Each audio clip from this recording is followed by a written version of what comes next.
بسم اللہ الرحمن الرحیم نحمده ونصلی ونسلم علی رسولہ الکریم وعلی آلہ الطیبین واصحابہ الطاہرین اما بعد۔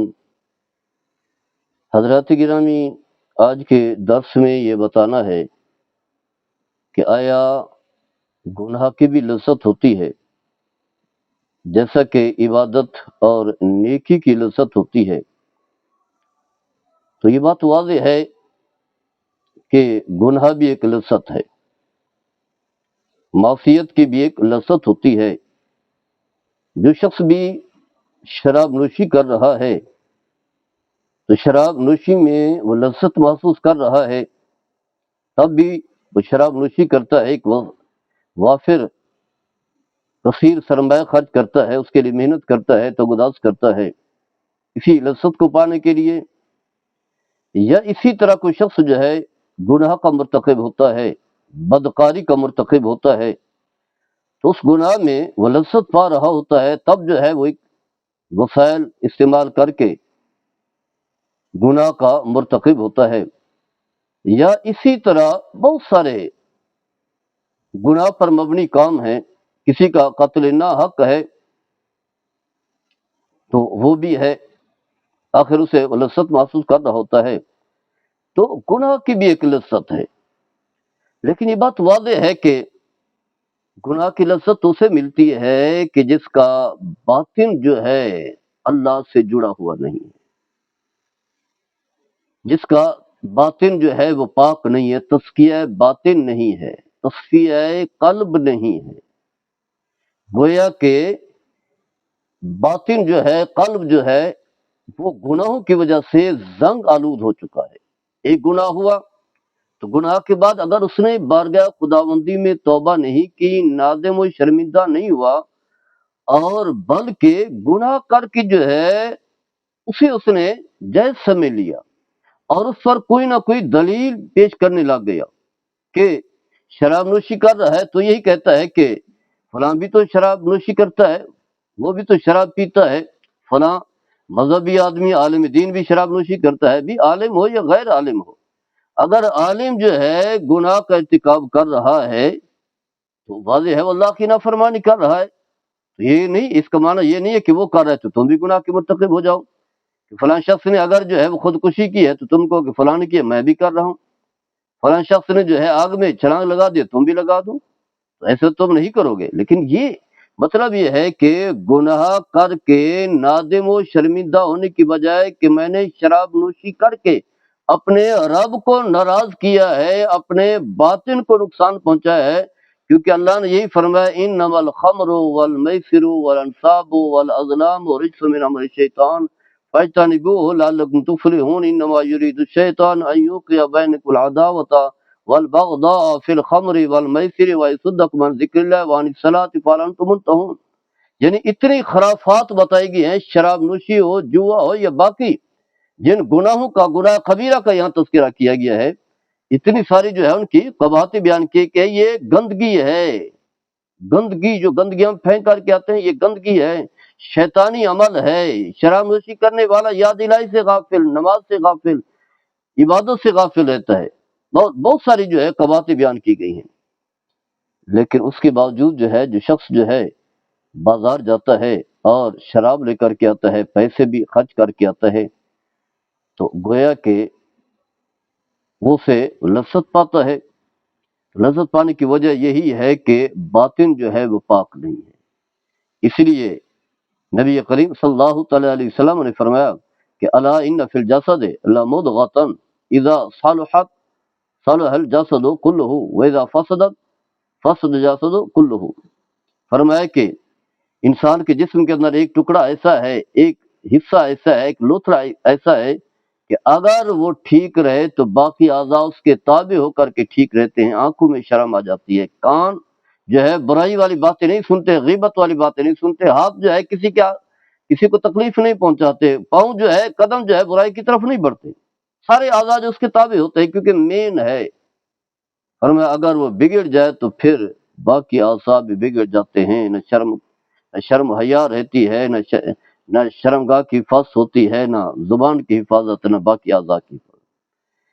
تو ایسا شخص جو ہے پھر اس گناہ کی معصیت کی لذت بھی پاتا ہے، حلاوت بھی پاتا ہے. لیکن یہ بات یاد رکھیں، یہ جو حلاوت ہے یہ ایک عارضی ہے. جیسا کہ علامہ جوزی، امام جوزی ایک بہت بڑے امام، بہت بڑے محدث، بہت بڑے صوفی ہیں، فرماتے ہیں کہ گناہ کی لذت جو ہے وہ تو وقتی ہے. جیسے آپ کوئی چیز اچھی سی کھاتے ہیں، لذیذ چیز کھاتے ہیں، تو وہ منہ کی ایک لذت ہے، وقتی لذت ہے، اس کے بعد خاتمہ ہو گیا اس کا. یہ نہیں ہے کہ آپ کی اس کی لذت جو ہے بعد میں بھی محسوس کرتے رہیں. وہی 5-7 منٹ 10 منٹ جتنی دیر آپ جو ہے وہ کھا رہے ہیں، وہی منہ کی جو ہے وہ لذت ہے، اس کے بعد ختم ہو گئی. تو یہی گناہ کی ایک وقتی فرماتے ہیں لذت ہے، لیکن اس کے اثرات، برے اثرات جو ہیں، گناہ پر مبنی اثرات، برے اثرات جو ہیں وہ ہمیشہ رہنے والے ہیں. اس کے اثرات جو ہے اس پر بھی پڑیں گے، نوست آئے گی، دین سے تعلق ٹوٹ جائے گا، نماز پڑھنے کا شوق نہیں پیدا ہوگا، اللہ کی عبادت کرنے کا ذوق پیدا نہیں ہوگا، اور پھر اسی طرح جو ہے اس کے برے اثرات جو ہے معاشرے میں بھی پڑیں گے. کیونکہ گناہ کے اثرات جو ہیں وہ تو ہمیشہ رہتے ہیں، اور پھر یہ تو دائمی ہے، پھر اس کی سزا جزا جو ہے قیامت کے دن بھی ملے گی. ایک وقتی فائدے کے لیے جو ہے ہم لوگ جو ہے ایسے گناہ کا ارتکاب کرتے ہیں جو وقتی فائدہ ہے، 5-7 منٹ کا فائدہ ہے، 5-10 منٹ کی لذت ہے، آدھے گھنٹے کی لذت ہے، یہ ایسے کم و بیش کہ اس کے بعد جو ہے پھر ایک بے چینی ہے، ایک حزن و ملال ہے. واضح ہے کہ جو شخص گناہ کا مرتکب ہوتا ہے، کسی کی ماں بہن بیٹی کی عزت کو پامال کرتا ہے، تو پھر اسے زندگی میں کبھی سکون نہیں آتا. واضح ہے وہ فکر مند رہتا ہے کہ میں نے اگر کسی کی ماں بہن کی بیٹی، کسی کی بہن کی بیٹی کی عزت پامال کی ہے، تو پھر بطور بدلے کے ایسا بھی ہو سکتا ہے کہ پھر میری ماں بہن بیٹی جو ہے وہ بھی اس کا بدلہ دے. یا پھر ایک بے سکونی سی رہتی ہے، بے چینی سی رہتی ہے، پریشانی سی رہتی ہے. تو وقتی لذت نے جو ہے انسان کا سکون جو ہے وہ ختم کر دیا. اور اس کے مقابلے میں فرماتے ہیں کہ جو عبادت کی لذت ہے وہ دائمی ہے. فرماتے ہیں مشقت تو ہے عبادت میں، لذت ہے، مشقت تو ہے. رات کا قیام ہے، رات کو آپ اٹھتے ہیں، کھڑے ہوتے ہیں، کھڑے ہو کر کے قیام کرتے ہیں، اللہ کا قرآن پڑھتے ہیں، رکوع کرتے ہیں، لمبا رکوع کرتے ہیں، سجدہ کرتے ہیں، اللہ کی بارگاہ میں گڑ گڑاتے ہیں، آنسو بہاتے ہیں.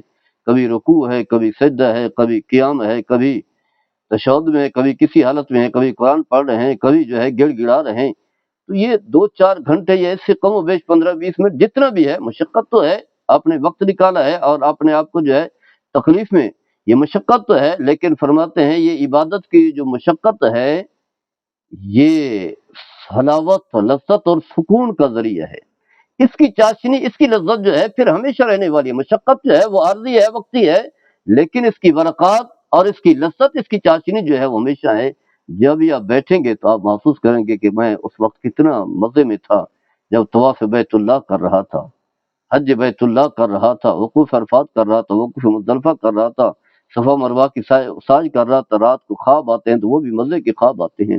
پھر اٹھتے بیٹھتے ایک ہی منظر ہوتا ہے.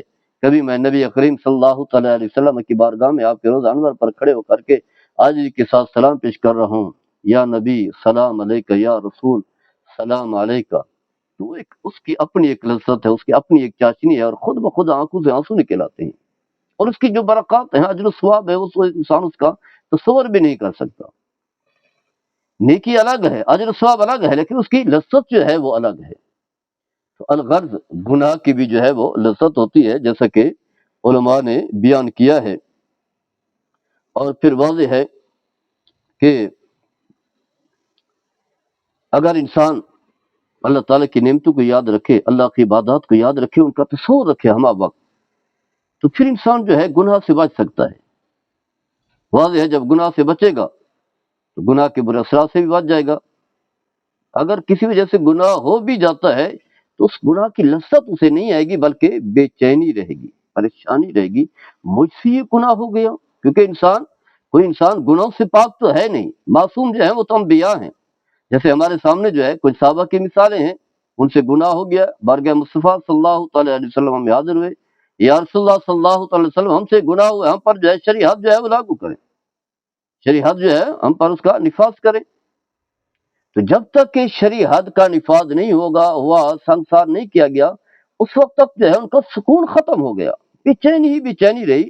اس کی وجہ یہ ہے کہ ان کے سامنے اللہ تعالیٰ کے انعامات ہیں، اللہ تعالیٰ کے احسانات ہیں، اس لیے جو ہے وہ اپنے آپ کو سزا کے لیے پیش کر دیا۔ تو یہی قرآن میں بھی اللہ نے یہی فرمایا، ان اللہ لا یغیر ما بقوم حتی یغیر ما بانفسهم واذا اراد اللہ بقوم سوءا فلا مرد له۔ فرمایا کہ اس وقت تک جو ہے انسان کی حالت نہیں بدلتی جب تک انسان خود کوشش اور کاوش نہ کرے، خود جو ہے جب تک کہ اس طرح کے احساس نہ کرے۔ اور پھر یہ بات یاد رکھیں، ہمارے سامنے جو ہے قرآن میں اس طرح کی بکثرت مثالیں ہیں جن لوگوں نے جو اللہ کی نافرمانی کی، گناہ کیا، اعلانیہ گناہ کیا، انبیاء کرام کو قتل کیا، انبیاء کرام کو ستایا، اسی طرح جو ہے وہ بت پرستی کی اور بڑے بڑے گناہ کیے۔ جب انہیں بتایا گیا کہ گناہ کی وجہ سے اللہ کا عذاب آئے گا، لیکن انہیں کوئی پرواہ نہیں کی۔ تو وقتی جو ہے اللہ کی نافرمانی میں لذت تو پا لی، جیسے فرعون نے جو ہے وہ یذبحون ابناءکم، جو بھی بچہ پیدا ہوتا اسے قتل کر دیتا تھا۔ تو وقتی اس نے جو ہے ظلم کا بازار گرم کیا، لذت تو پائی، اپنی خواہشات کی تکمیل کی، یا باقی قوموں نے، چاہے قوم عاد ہے، قوم سمود ہے، قوم نوح ہے، قوم شعیب ہے، جن کا تذکر اللہ تعالیٰ نے قرآن کریم میں متعدد مقامات پر کیا ہے، قوم ابراہیم ہے، انہوں نے نافرمانی کر کے وقتی طور پر جو ہے خوشی کا اظہار تو کر لیا، لذت تو پا لی، لیکن پھر جب اللہ کا عذاب آیا تو پھر کوئی بھی باقی نہیں رہا۔ تو یہی بتایا گیا ہے کہ گناہ کی اگرچہ وقتی طور پر کہیں لذت مل جائے، چاشنی مل جائے، لیکن یہ وقتی ہے، اس کے بعد جو ہے پھر ایک بے چینی ہے، بے سکونی ہے، پریشانی ہے، عذاب ہے، یہ دنیاوی عذاب ہے۔ فرمایا وَلَكُمْ فِي الْآخِرَةِ عَذَابٌ عَظِيمٌ، یہ دنیاوی عذاب ہے، اخروی عذاب جو ہے وہ تو اس سے بھی بڑا ہے، وہ تو بڑا سخت ہے۔